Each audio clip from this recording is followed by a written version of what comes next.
যখন আমার ছেলের বাসায় গিয়েছি আমি দেখেছি দুইজনই চাকরি করে ঘরে ফিরত। ঘরে ফিরে আমার বৌমাকে আমি দেখেছি সে রান্না করছে, রান্না করার পরে টেবিল সাজালো, খাওয়া দাওয়া হলো।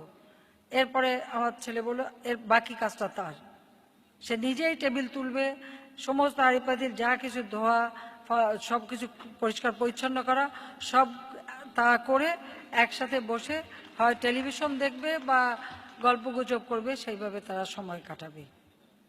এতে লজ্জার কিছু নেই। কাজের যদি সহযোগিতা করে তাতে লজ্জার কিছু না। আমাকে বলে আমরা পারি না, তা পারি না বলবে কেন? পারি না বলার তো কোনো যৌক্তিকতা নাই। না পারলে শিখতে হবে, কারণ দুজন মিলে তো কাজ করছে। এই যে একটা মেয়ে চাকরি করছে সংসারে, সে তো চাকরি করে সংসারে সচ্ছলতা এনে দিচ্ছে, সচ্ছলতা এনে দিচ্ছে। তার কাজে এখানে কাজের যদি দুজনে ভাগ বটরা করা যায় তাহলে সকলের জন্য এবং ছেলে মেয়েদের নিয়ে একটা সময় কাটানো যায় এবং একটা সুন্দর পরিবেশ সৃষ্টি হয়, একে অন্যের প্রতি সহানুভূতিশীল হয়। একটা অদ্ভুত ব্যাপার আমি মাঝে মাঝে শুনি। আচ্ছা, আমি তো একজন মা, এখন আমি রান্না করছি শুনলে সবাই যেন অবাক হয়ে যায়। আমি বুঝি এটা অবাক হওয়ার কি আছে? আমার ছেলে মেয়ে আমার রান্না পছন্দ করে। আমি প্রধানমন্ত্রী হই আর যাই হই, আমার নিজের ছেলে মেয়েদের জন্য একটু রান্না করব এবং তাদের মুখে একটু খাবার তুলে দেব। এটা তো আমার সব থেকে গৌরবের ব্যাপার। শত কাজের মাঝেও আমি হয়তো একটু সময় করে নেই। এখন তো ছেলে মেয়ে শুধু না, এখন আমার নাতি নাতনিরাও, তাদেরও আবদার আছে। আমার 2.5 বছরের নাতি হঠাৎ এসে আমাকে বলছে আমি ভাত খাবো না, পোলাও খাবো, তোমার রান্না খাবো।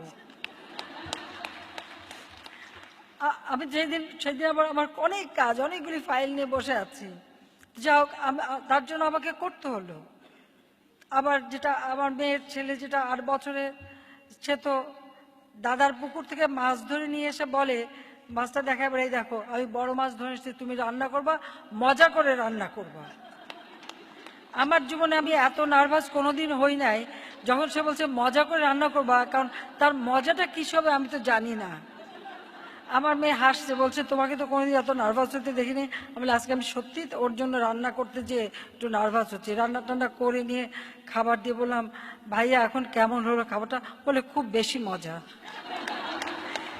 এই যে আমার স্যাটিসফ্যাকশনটা, তো এখানে অবাক হওয়ার তো কিছু নেই।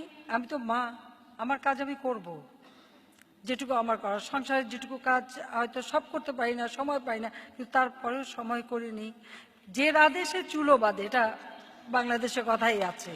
কাজে আমাদেরকে সেইভাবেই করতে হবে। কিন্তু এখানে আবার আমি বলবো যে আমাদের সমাজটা পুরুষ শাসিত সমাজ, কিন্তু ওনারা তাড়াতাড়ি টায়ার্ড হয়ে পড়েন। তো ভবিষ্যতে আশা করি আর টায়ার্ড হবেন না। সবাই সবাইকে সাহায্য করবেন যাতে কেউ টায়ার্ড না হয়, সবাই যেন ভালোভাবে কাজ করতে পারে।